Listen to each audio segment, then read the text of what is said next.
What's up, guys? Out of here. Welcome to the video channel, and today bringing you a video that I've kind of been talking about for a while, and I think it's a good time to release it because we should be getting some information about college football 26 here. I thought it was going to happen today. No content today, just the content schedule, so I figured it would have been a good day to drop some news. But I think by the end of the week, we're going to get some news about college football 26. We're about a month and a half out, and last year I think we already had some stuff for the game, and the game actually released later than what it's releasing this year. So I would assume we're getting something this week. If not, it has to be next week, right, boys? I don't know. But these are about 10 things that I want to see changed in college football 26. Now, these things are for a college football ultimate team. I'm not the biggest dynasty guy. It's okay, or road to glory, whatever you want to, outside of ultimate team. So this is more ultimate team based. But yeah, I'm sure I missed some things in this video. I go over the first half as like the menus, the packs, and all that stuff, and then I go into the last section as gameplay stuff. So I'm definitely missing some stuff on the gameplay side. So if you can help me out with that, and I'm sure I'm missing some stuff as well in the menu/pack side as well. So comment below what I missed. Let me know your thoughts, what you want to see changed, and all this fun stuff. Hope you guys enjoy the video. Let's get right into it. Totally forgot to say, we're on the road to 4,000 subscribers. If we get to 4,000 by the start of the new game, I will give away another copy there. 5,000 is our goal by the end of the year, 2025. I think we can do it. Your guys' support has been absolutely insane for this first year of college football 25. I am so excited to continue it into college football 26. Linked in the description is our Discord, my Twitter/X, whatever you want to call it, and Twitch. So couple different ways that you can interact with me more, and yeah, hope you guys enjoy the video. Now let's get right into it. All right, boys, so in the background we'll be ripping some packs. Maybe we're gonna do some training for sure, but I'm gonna go through the things I want to see changed in college football 26. Now, I'm probably missing some. This was off the top of the dome, but let's first start in the, I've written down too as well if you can't tell, but let's get into it. On the menu side I kind of lumped in like solo seasons and like solos in the menu.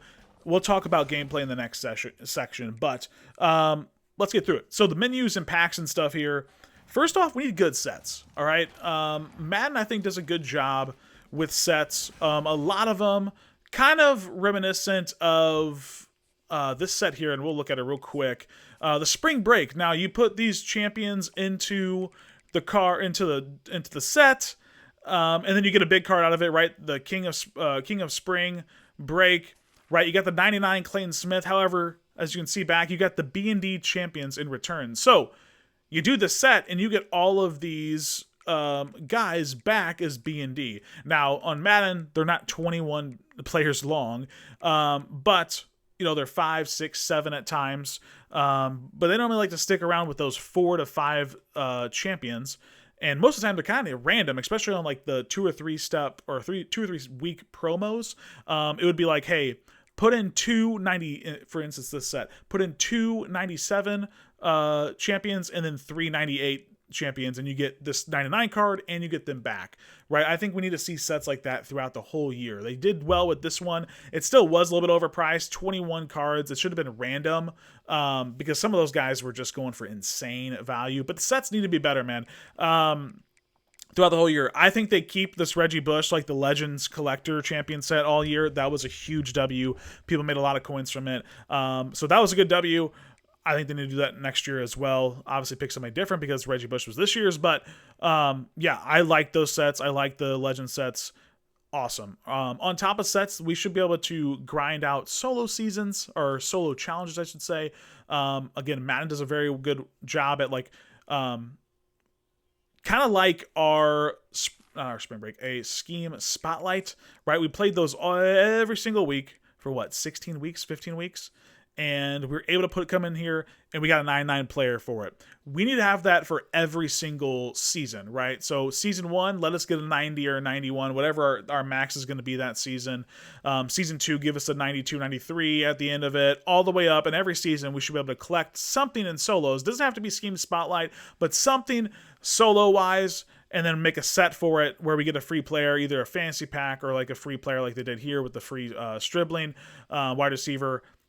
just better sets. The sets have just got to be better in next year's game. A little bit on the packs. I think we keep boosters. The boosters do help. Mine are gone. Obviously, I buy them. They do help the market, but also hinder it a little bit. Your team gets absolutely boosted from it, but it does bring down the price of cards and bring down the market in general. So some people see it as the negatives. I think it's mostly positive. They're the most value for your buck in the game. If you're going to spend money, boosters is the way to go. And 98 Jamal, nice. Yeah, I think boosters need to say. However, I think they need to add in kind of like what they do in Madden. They always have... It happens like 1 to 3 times. Okay, back-to-back Jamals. 1 to 3 times a week. They have a really good $20 offer. And sometimes it's like a full bundle, right? All the way down to $20. Right now, as I'm recording this, that's one of the ones we wanted. Let's go. Lance Briggs. Let's fucking go. All right. We're chasing the right end, DeMarcus Ware, and the new JJ wide receiver. So that's kind of where we're doing these. But they have these $20 offers, which are really, really nice. Today, I literally just bought one on Madden. It was 7 packs, and then the topper was 1 of 3 94 pluses with really good odds to get 97 plus. And then the last topper was 2 of 3 98 plus, and the 99s were 97% chance to pull. I pulled all 3 99s. I pulled an LTD that went for $2 million for $20 today. 2 million coin. I think those type of values need to come over to Cut. They're just too good to stay away from over here. I think they add those in. And also when it comes to like rush events and stuff like that, or just in general throughout the year, Black Friday and stuff like that, dude, discount these bundles, man. Right? I would love to come in here and be like, hey, this Legend Superior bundle, you can buy it one time and it be like 4,000 points or 5,000 points, or even cut in half, 6,000 points. Like you get the same, there's $100 value down to 50 or to $40 or $30, whatever they want to do, but you can only buy it one time. I feel like that's fair. They need to be able to discount something and help us out when it comes to buying packs every now and then. It doesn't have to be every weekend and every drop. It has to be something, but I think good special offers would be the way to go to help us, get more value for our buck in this game. Moving on a little bit more free players when it comes to playing the game. I love, as we get to underdogs, I love that you can go grind out underdogs every single week and get a free player that can be upgraded to a 99. That's awesome. They've done a good job towards the back end here of giving us free cards, right? The spring or the Scheme Spotlight card, the free 99, the underdogs, the free cards there, but it needs to happen all throughout the year. Right, we need to have it every season where we're grinding 1 or 2 free players, or even if it's a welcome pack player and we have to go grind stuff for a couple weeks, right, to get that card up to a champion level or pretty close to it, right? There shouldn't be any reason why we are constantly not working towards some type of free player. In Madden, again, they have what they call team captains, and they have them all year, and so they cap it every season what the overall they're at to, but you can get them up to the champion level overall. And so all year you can use the same card over and over again, and then every season do objectives and sets or whatever it is to upgrade those cards as the year goes on to the next champion, right? For instance, in season 5, our max was 98 overall, but in season 6 here, in season 7, it goes up to 99. So they were maxed at 98 at season 5, but once season 6 released, you were able to do some challenges and get them up to a 99 overall. And now, again, that's just an example. I don't know if that's 100% true overalls that I'm talking about here, but something like that would be nice. But more free players, again, just free. Always helps the market, always helps the boys build their squad, and helps out the people that don't spend money on the game kind of catch up and compete with the big dogs. You know what I'm saying? I think 2 more things here. Update rewards for champs and Gauntlet as the year goes on. All right, it's kind of crazy that Gauntlet and champs, other than the Gauntlet like player every season, nothing has changed. Nothing in champs has changed. You go 10 wins, you get that 50,000 coins in a pack. That was the same as week one, first weekend of the game, all the way to now. It's the same exact rewards. They need to update those as they go. As the market gets more expensive, as we get better cards and all that stuff, we need to get more and more coins and packs. I think that's a huge one moving forward. I love playing champs. I play it every week, unless there's certain like events and stuff out. But yeah, I think they have to update the rewards as the year goes on to keep people playing, because now at the beginning of the game, right, 10 wins and champs for 50,000 at the beginning of the game is really, really nice. Like, it is. It helps out the team a bunch. But 50K now, you're like, yeah, it's nice. You can pick up a 96, 97. It just doesn't have the same impact as it did at the beginning of the game. So moving forward, I would hope next year that they can update those as the year goes on. Lastly, for the menus and packs, and again, I might be missing something here just because I just couldn't think of it. So let me know down below if there's anything else in the menus and packs that that we should change, or they should change for next year's game. However, dude, we got to get rid of the false bans for people playing this game. I know 4 people in my community alone that have gotten banned this year from playing solo seasons. They go in, they chew clock, they score a touchdown or a field goal, they get out of the game, they're grinding the game for coins. It's really hard to get coins in this game, EA.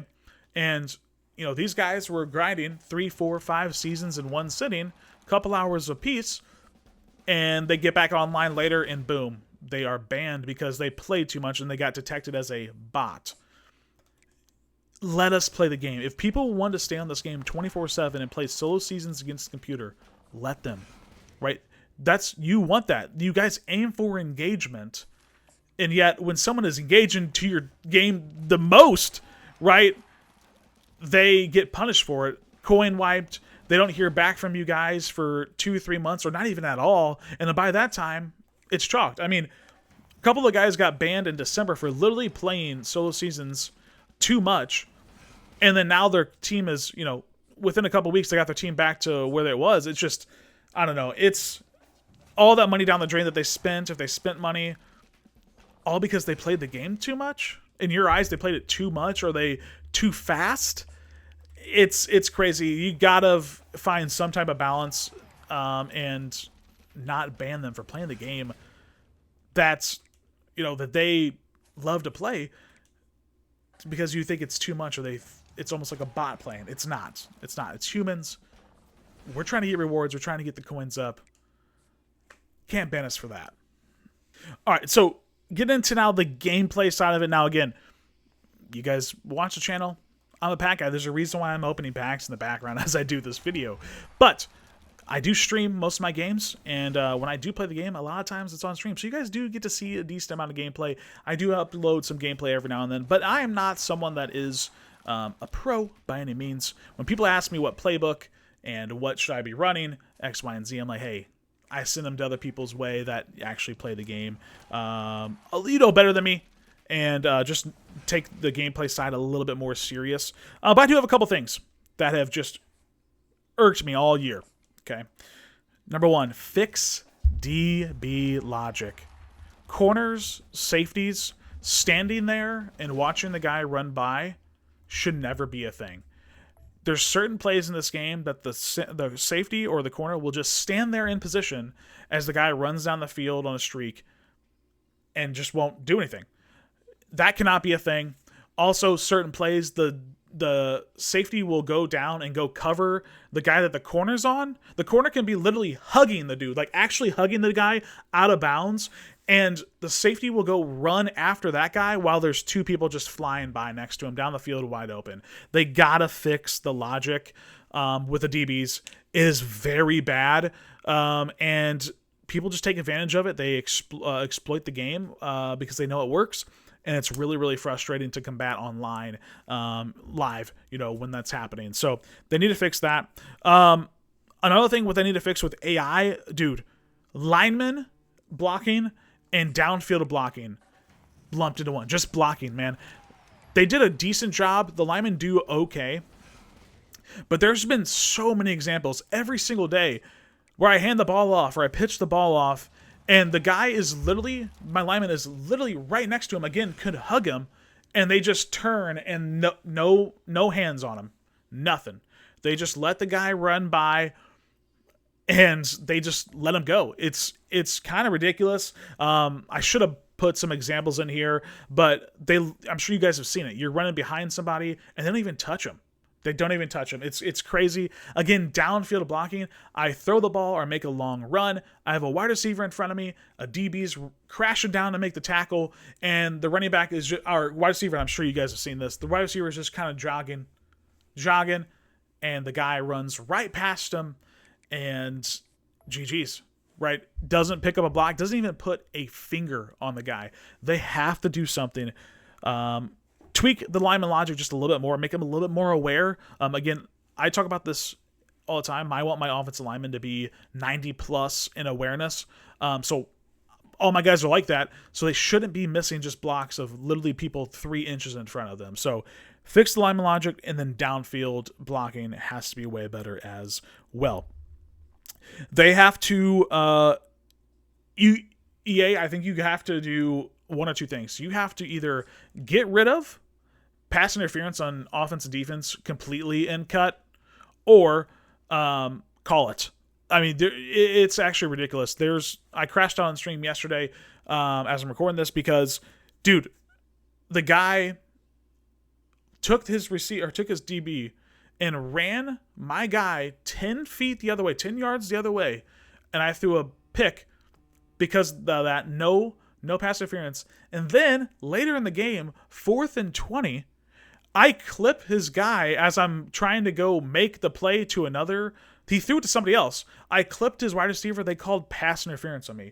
It makes zero sense in this game. And apparently only certain plays on defense will even allow you to get defense pass interference. It literally doesn't make any sense. They got to switch it. You either got to call it more often and have it be more consistent, or just don't call it at all and let it go.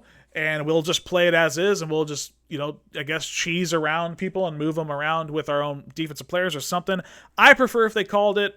It's annoying going against someone that knows how to run that and or knows the plays to run so it don't get called. It's just really cheesy. And then, the random calls that you get for just clipping someone's toe, and they're like, ooh, pass interference, that's a first down. GG's, you lose the game because of it. That literally happened to me yesterday. Last but not least, I think they did abilities very well in this game. I applaud them. I think the abilities need to stay the same. Let us progress throughout the year, go from bronze, silver, gold, platinum again. I think that was a good change, and I think that's something that Madden should adapt, honestly. But when it comes to abilities, there's a couple of them we need to talk about, and that one, the elephant in the room, is extender. It's a hot topic in the community. I personally am on the train that it needs to be gone. It needs to be out of the game. Get it gone. If you don't want to get rid of it, it needs a huge tweak. All right? You either have to tone it down because it's actually ridiculous. Yesterday, I was, again, playing somebody on stream. He broke 3 tackles in the backfield and threw the ball away and was able to get to the next play and got a first down and all that stuff. I've had it to where they break 2 or 3 as well, and then they run it for a first down. And they've broke 2 or 3 tackles, and they threw it down the field for a big gain. Like, it's insane. One of those yesterday, my guy had Platt takedown, and he was the second guy he shed. So he shedded a tackle, or shedded a block, or a sack. My guy with Platt takedown came over, and he got shed as well as the guy threw out of bounds. It's insane. So they either get it out of the game, should not be in it, or if you really want to keep it, they have to have a good counter. All right? Takedown is supposed to be the counter to extender. If you have Platt takedown or the same level of takedown, it should automatically cancel it out. If you have Platt extender and you have a defender that has Platt takedown, they should automatically take them down. There's no reason they should break that tackle. At this point, there's just no way. Extender is too overpowered. It's not even like it's a crutch. It really is a crutch. I try not to use it. Only time I ever really use extender on my quarterbacks is if I'm using like a budget or like a lower overall team just to help me out more. but it's literally a crutch. It's insane. I don't know how you boys feel about extender, but I think it should be. I think it should just be gone. But again, if they want to keep it, they got to have takedown actually just cancel it out regardless. I can see if you don't have takedown, maybe breaking 1, maybe 2 sacks. But if you're taking you're breaking 3, 4, 5 sacks, which I've seen it. I'm sure we've seen the clips on Twitter and on social medias and stuff live. Like, it's insane. So extender either gone or actually have a counter that actually works. But yeah, those are the things I want to see changed or made different in college football 26. We should be getting some news here pretty soon about college football 26 and trailers and the confirmed cover athletes and all that stuff. You know, it should be all out here pretty soon. We're about a month and 2 weeks away. Hope you guys enjoyed the video. Let me know down below in the comments what I forgot, and is there anything big that you guys would want fixed for next game? Now, again, this was mainly towards college football Ultimate Team. I'm not really a big Dynasty and Regs guy, so if you have those, I'm not really talking about that. I'm talking about more of Ultimate Team on this video. So hope you guys enjoy it. Let's go, JJ. What a walk-off. I'll see you, boys. Peace.